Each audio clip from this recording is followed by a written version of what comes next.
I saw my friend and I saw what she was having for lunch. And I was like, do your parent, like, that's what your parents make you? And she's like, no, I just like grab the things that I want to eat. And I was like, you can do that?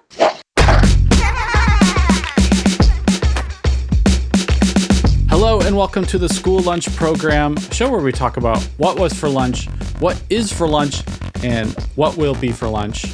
I'm here with my friend Matt. Hello, Matt. Hello. And also, we're joined here today with my friend Felicity. Hello, Felicity. Welcome. Hello. Thank you. So you went to school in two different countries, Canada and England. So we're going to get into two different countries' cuisines for school lunch. But first, Matt, can you read the lunch menu for Cranford Park Primary School in Yateley, England? Am I saying that correctly? Yeah. So you guys found it. So it wasn't called Cranford. And I just checked with my friend and I texted her. I said, I can't find St. Peter's. What happened? And she was like, oh no, I think it merged with the infant school. And so that was it. So this is like a whatever version of your old school. Yeah, whatever. I can read the menu, but the menu that you sent is for winter. You know, Matt, I couldn't find it said winter/spring, and the dates on here, I do not understand how they work. I think it's January 6th, January 27th, March 3rd, and then March 31st. So they cycle these weeks through? They stopped feeding them after that. And then January, okay, so 13th, March 2nd. How about you read week 2? Week 2 seems interesting to me. Week 2, that should be Are there smiley potatoes? appropriate for March 17th, which is not today. Week 2. On Monday, for their main course, they'll have ham pasta bake, which is ham and cheese in a creamy sauce with baby spinach served with penne pasta, a side of garlic bread, and there's also a meat-free option of mac and cheese, which is macaroni pasta and a thick creamy cheese sauce. And then there's a fresh baked option of a fresh baked baguette with ham, cheese, or tuna mayo filled with. This is all filled into a baguette.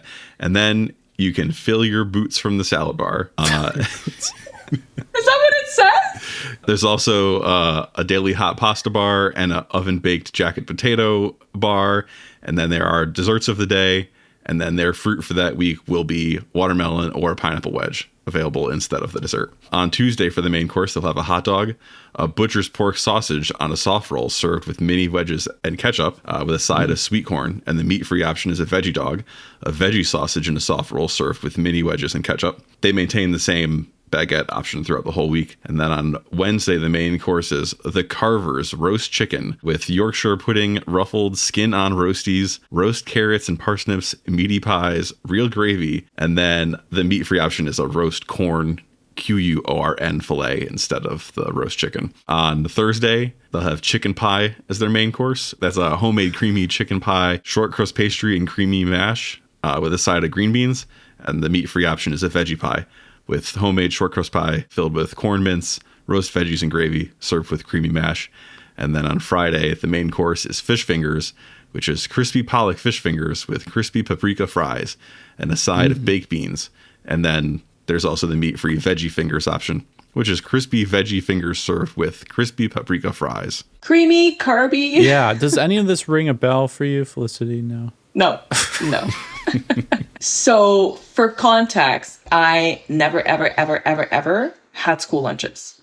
They were always packed lunches. Oh. I was very jealous of the kids that did because it always looked so good, especially the smiley fries. Okay, this is interesting. So you live in Canada currently, but you went to primary school in England. What years were you in England? So I did grade 1, 2, 3 in Montreal in French. Then in England, they start, I think, a year earlier. So when I went to England, I went straight to year 5. So I did year 5 and 6 in England at St. Peter's. That's now Cranford, I think. And then I did the first year and a half of high school in England. And then when I came back to Canada, it was halfway through the first year of high school. So it was for 4 years. Gotcha. Yeah. All right. So you never got hot lunch then? You always brought a packed lunch? Never. Okay. Yeah. Through your entire history in school, all the way up to high school? Yeah. Oh, interesting. Okay, so what did you bring when you were in grade 1, 2, whatever? Like in Canada? Yeah. So are we gonna make it? Because I did. Are we making it? Yeah, are you gonna show us how to now? make this sandwich? Yeah. So you had this. So you told us before the recording that you made one specific kind of sandwich. I didn't make it. My dad did. Okay. And so yeah, every morning. And for like how long? Pretty much, I think my entire time in elementary school, up until I had a moment of enlightenment where I saw that my friend was bringing whatever she wanted for lunch. So that was in secondary school, high school in England. So pretty much up until then, I was having pretty much soggy sandwiches. Yes. Can you describe this sandwich for us? Okay. Describing this makes me a little bit sad because, you know, like my parents always wanted to focus on healthy food, but also very cost-effective things. So it was the cheapest whole wheat sliced bread that you could find at the grocery store, like the grocery store brand. Mayonnaise. At least we didn't get like, it was a Miracle Whip. It was like the Hellmann's mayonnaise. The romaine lettuce, but not like the ones that you get in a pack where you get the nice part of it. That's the inside crunchier part. Like the whole like darker. And that's the one that I bought. Okay. I was in the store and I was like, yeah, you have to take really like a cheaper, like crappier option. And then ham. It wasn't sliced ham. He would slice it.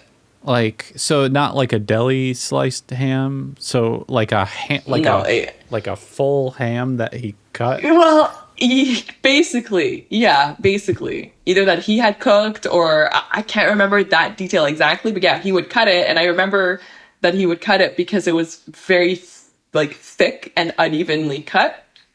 And there wasn't an ice pack. Like I remember, I'm sure I had a lunchbox at some point, but like, I remember it being in a plastic bag. The whole experience, like, we were not poor. Okay? We were not poor. And yet, in a lot of ways, we acted like it. So it was that sandwich. And I remember, like, no ice pack. So by the time lunch came around, it was warm. Probably an apple and, like, a juice box. Okay. That was it. An Oasis juice box, which I don't think you guys have. But I remember I didn't like it. I didn't like it, and I felt really guilty about not wanting to eat it. And a lot of the time, like I would throw half of it out because I didn't want my parents to know that I wasn't eating it. But I also felt so bad throwing it out. I still to this day hate throwing food out. I made an olive focaccia the other day because I had olives left from a charcuterie board. I try to use everything that I can. So that was really hard. Did you ever tell your dad that you didn't like your ham sandwich?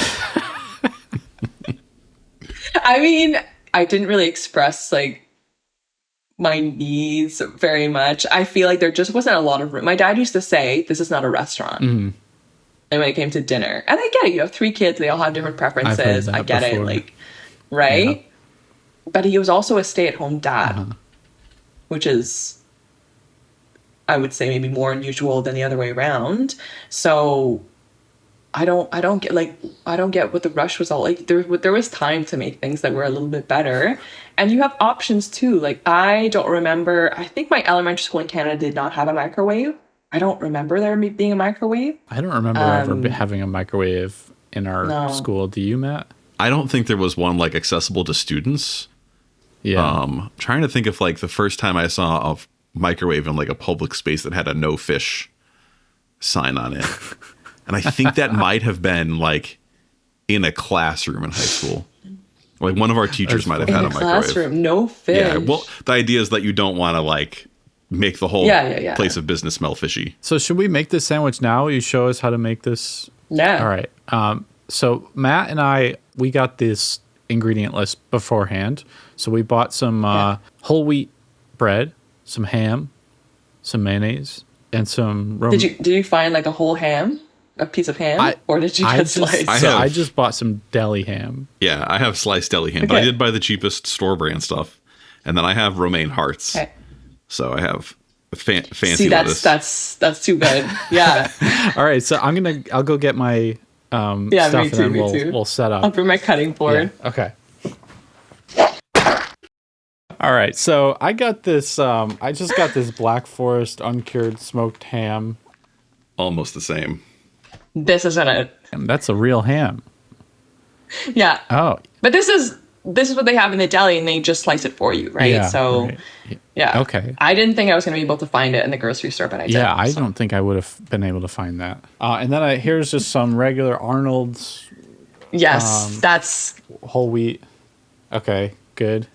My bread is already wheat. open because I use it for my everyday peanut butter and jelly. I need to untie it so we can see the label of the And it's whole wheat. You guys are so... Stop and Shop brand. Stop brand. And then I got some lettuce here. So here's like the crunchier part of the romaine. Here's like the more like darker wilted one. Yeah. You got to take like the dark. That has like barely any texture. I don't particularly care for ham, and it's mostly a texture thing. And I was like, okay, this lettuce is going to help redeem this ham. But if I have to eat the wilted outside bits, then I'll power through. Oh, and I also got mayonnaise here. Okay. I got this Graza brand, which no sponsor here, but this I picked up at the store. Wanted to try. What do we start first with? Mayonnaise on the bread. Okay, I have to start by chopping my ham. Romaine hearts. Okay, they're not bad. Matt, did you get all exclusively Stop and Shop brand things? I buy based on price pretty often, and they tend to be cheaper. Oh my gosh, even the smell is bringing back. So it's hard to chop it very thin. So let's see what I've cut it kind of thin. Okay. But I'm gonna have to do. It's thicker than deli, you know. You can go to the deli though and be like, get it cut a little thicker. Yeah, I don't like a lot of meat on my sandwiches. I like, all the other condiments. Okay. Well, yeah. So how much meat are we putting on the sandwich? So he would cut it pretty thick. I would say, like, for you, yours like thin sliced ones, maybe 3 or 4. But you guys are missing the element of it being like really poorly cut. Okay, so this is like 2 slices, which is still really thin. Okay, this would be, you see how this is like super thick? Yeah. And then that would have been okay. a slice so like, that you would put, kind of uneven cut. All right, I'm going to put 4 slices of thin. How much mayonnaise do we put on? I don't know, like a good scoop per side. Scoop? Like on a butter knife, like this amount. Okay. Would you put on both sides? You put on one side? Yeah, both sides. Okay. Yeah. Oh, that's nice there. Is that noise? My gosh, even just the smell of this is bringing back memories. I mean, so Matt, you don't eat. I'm surprised you signed up for this because I don't think you eat ham at all, right? I mean, I try to like avoid pork, but like it's not a hard and fast rule, and so I can sacrifice for the podcast. And let me see that lettuce. The lettuce You got piled up there. It's okay. That's a good amount. You got to put, that The little like not fun spine piss. of the lettuce in there. Yep. And then the ham on top, and that's the thing is, it's like this Oh, is and then the it's ham on top. the temperature will make it a nicer experience. oh, the scent of this deli ham brings me back to working at Subway. Yeah, was ham a popular Subway order at in our town? Oh yeah, it was like probably the top 3. Ham, really? That's great. Who gets ham sandwich at Tons of Subway? people. Tom No. gets ham. Hot Tom, American cheese, mayonnaise, ham, tomato. You just call That them was out Tom's like that. order. Okay, bread, mayonnaise, lettuce, ham, mayonnaise, bread. Correct? Yep. Did you Yep. cut these? Were these cut in half? Yeah, but not the like half like this. Okay, not like triangle. No, Okay. not like the fun to eat. Yeah. Now the thing is that like the ham is still cold, like the bread is still like it hasn't gotten mushy yet, so it'll still be a better experience than what I experienced. So we should just leave it out here for the rest of the episode. Well, I'll cut mine in half too, in the spirit of the. but I want to taste it. Okay, yeah, we'll have half. Cheers, ham sandwich. Cheers.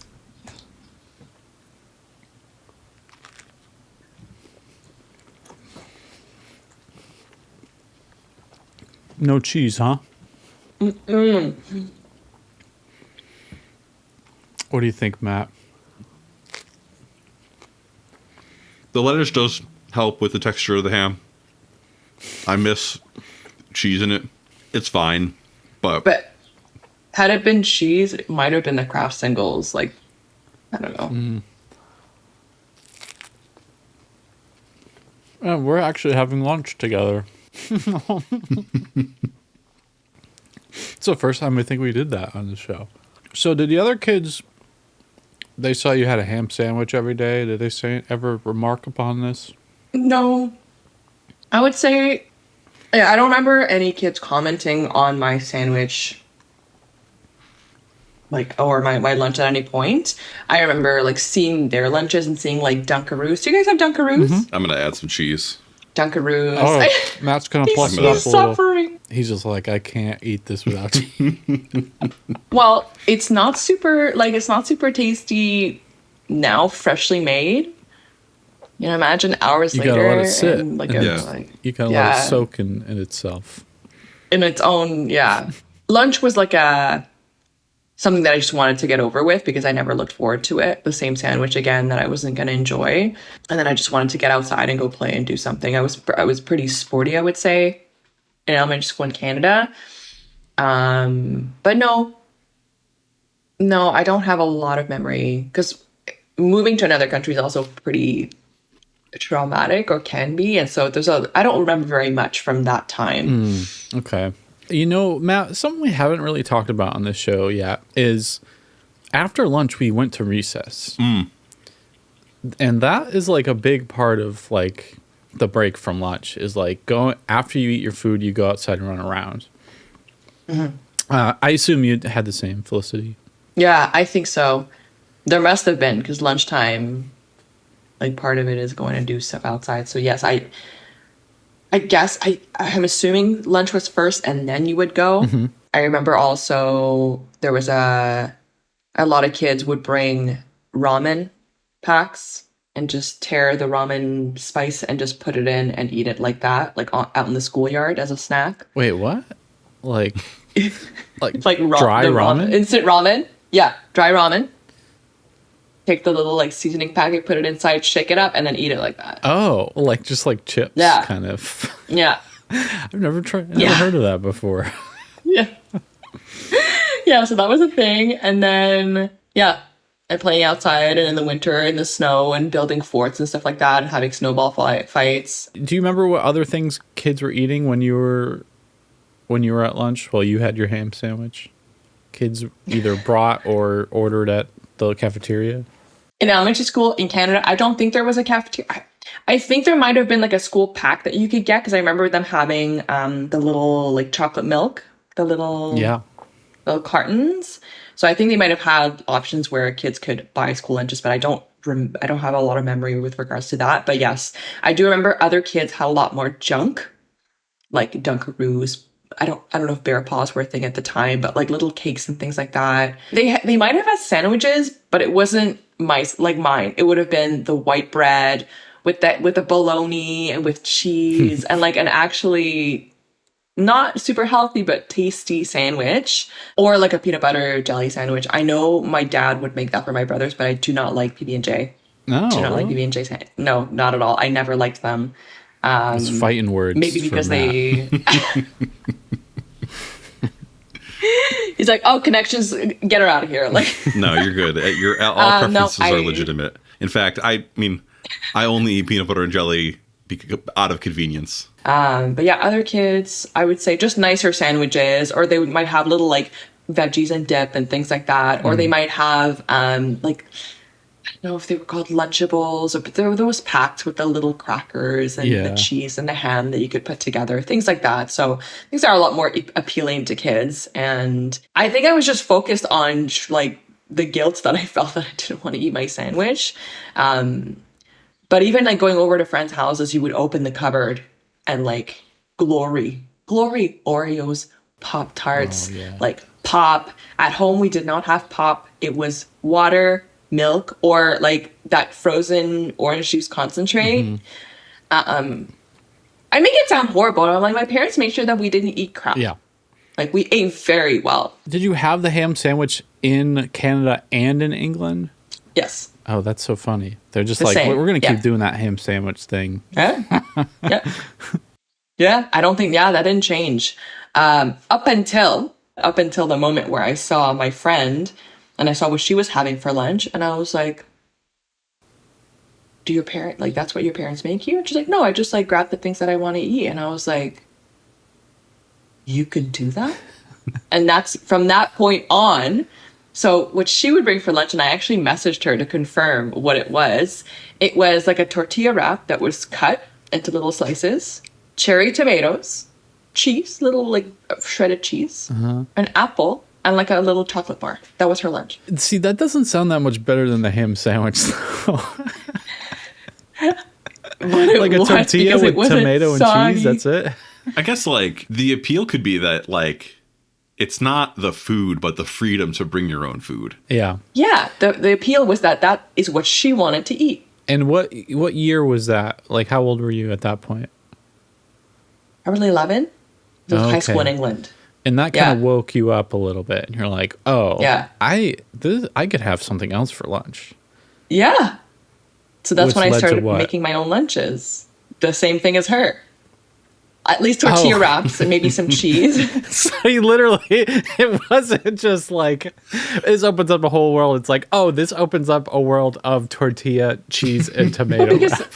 At that age, I don't know what else is possible. Like, there were other things going on. So like food wasn't such a huge, other than, okay, sorry. I have to talk about craft dinner. Mm-hmm, okay. Because when we moved to England, my parents went to Costco and they bought like a case of craft dinner to bring it with us. Because over there they do have like craft mac and cheese, but it's not quite the same. So they brought a bunch of craft dinner over there so that I could at least have my beloved craft dinner. Exported mac and cheese from Canada when they moved. Yeah.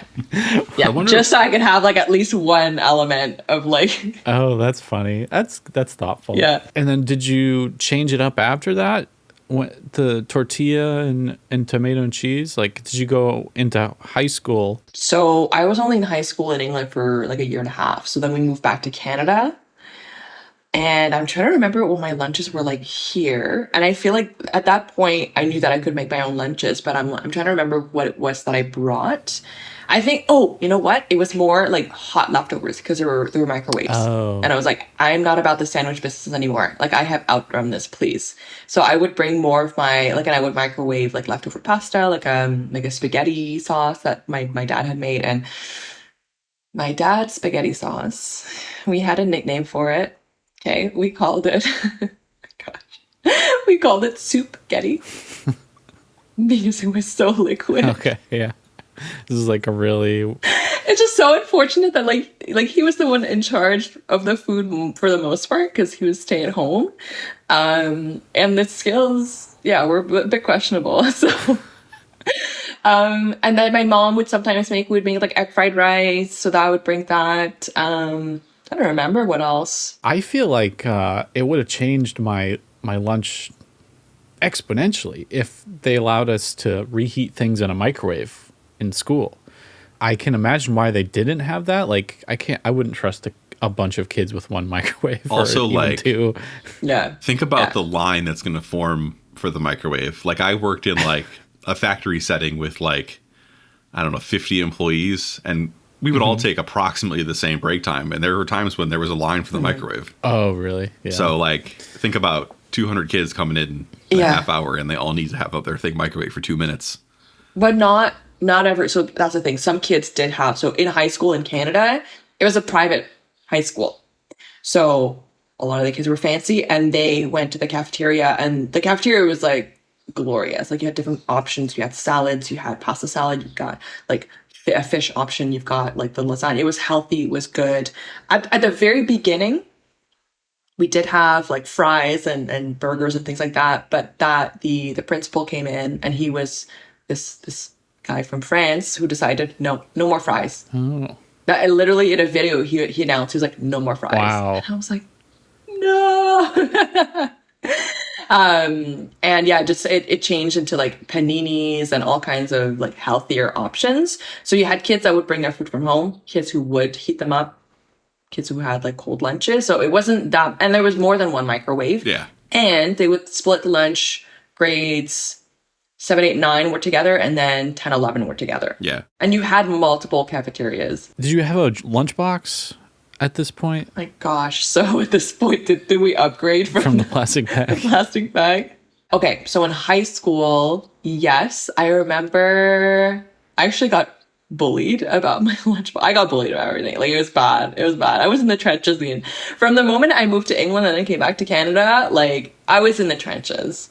But in high school in Canada, I do remember having, it was like a recycled juice box, lunchbox, which I thought was really cool. Like, it was kind of a little rectangular, and I really liked it. And I think one of the juice boxes said like Fun Chum on it or something like that. Okay. So yeah, I do not still have it. But yeah, I did have a lunchbox at that point.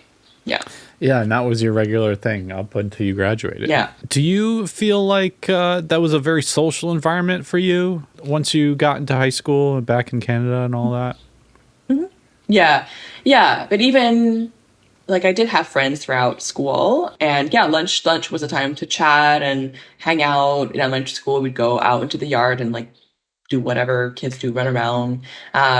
But in Canada, yeah, it was like meeting. I had different friend groups, and so depending on like they evolved through the years. My friends didn't always stay the same, but yeah, we would hang out. We would go like stalk the boys that we had crushes on, and like would run around and just like be weirdos and until the next class. Yeah. Mm-hmm. So you just started a cooking channel on YouTube. Do you feel like growing up making your own lunch, bringing your own lunch is kind of influential to you've always Hugely. been into food, so No, but that's the thing. I haven't Okay. because when I grew up, like I just didn't. My mom made a lot more like foods from elsewhere. Like she lived in Turkey for a while, so she would make us Turkish food or like kind of Chinese food and things like that. So when she cooked, it was really, really good. But I think again, like my dad saying, you know, this is not a restaurant, and having kind of limited exposure. Like we traveled a lot though when we lived in England. We traveled a lot, so being exposed to different foods from there.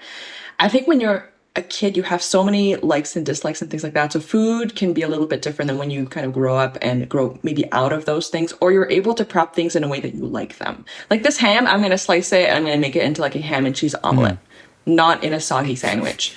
So I think it influenced me in like, to me, I think the biggest, a few things happened where I had like really bad digestion issues for a long time, for about 15 years, from the age of 15 until 30. So that caused me to have to change a lot of things. But I think COVID really launched me because I would watch the Bon Appetit Test Kitchen and seeing how they make things. And I also worked for HelloFresh for a while, and the techniques and the recipes. And I was like, wait a second, like I can do anything and make anything. Now I have my own apartment. Like and I had the time too, because when I was a flight attendant, I did that for a while. The food situation's a bit of a disaster, but I would say it had an impact in that I realized there was so much more out there that I had access to through my own like skills, because I do have like a more limited budget. And so a lot of the time when I want to have something, I have an olive focaccia in my fridge. I mean, it's changed many times over. Well, Felicity, thank you so much for joining us today. Where can we find your cooking channel on YouTube? What is it called? It's called Cookies and Chaos. And what do you be doing with it? You know, that's a good question. I think I'm still learning and figuring out what it's going to be. But it's not just baking. It's cooking. It's like what I make in a week. It's also like what I normally eat versus what I make. But I want to make it a lot more interactive. I want to learn how to use the Airtable and create more interactivity so the audience can, you know, suggest recipes. The people who do live in Toronto, I do want to share my food with them. So kind of a community thing, but an interactive thing where I get to connect with my audience. There's some people who remember, you know, my grandma used to have this recipe, and a lot of people have expressed wanting to send me a recipe so that I can cook it. So kind of a mix, like everything food. Awesome. So at the end of the show, I have to judge if it was cookies or chaos. Oh. And I've only had a chaos like once. Oh, okay. We'll see what comes up next then. Well, cheers. Matt, did you eat all your sandwich already? I did. I ate the second half. Once he added the cheese, it was all good. Now we got the sandwich a little like sitting in there a little warmer. bit. We can. No, it's got to be even longer. Like put it in a plastic bag for a little bit. But no, don't. I mean, this is not how thick the ham. Yeah. Oh, okay. Okay. Well, cheers. Thank you so much. Well, cheers. Thanks for having me. Bye-bye. Oh, also, I gotta say my goodbyes. Thank you everyone for watching and listening and doing all the other stuff too. Support your local lunch ladies and dinner ladies. Goodbye.